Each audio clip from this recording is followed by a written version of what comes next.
Assalamualaikum. Biasanya sebelum aku buat video, aku akan spray dulu muka aku pakai face mist daripada Rosiana. Okey, jom back kepada review kita. Okey, kita nak unboxing kita punya barang.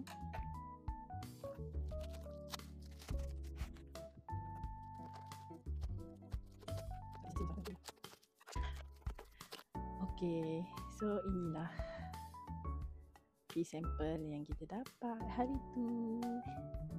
Jom kita cuba. So aku dah letak nasi dan aku nak makan dengan ayam goreng. Mari kita cuba makan. Bismillah. Okey, ni ayam.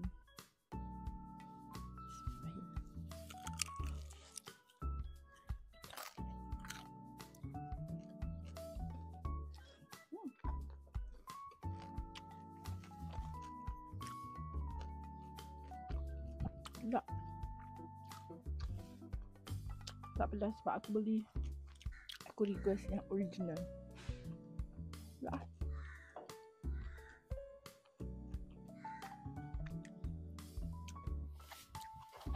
Makan dengan nasi pula. Kalau anak-anak aku tahu ni, pasti dia gembira. Sedap weh. Jadi kalau korang goreng kentang ke nugget ke, korang boleh cicah dengan sos peri-peri ni.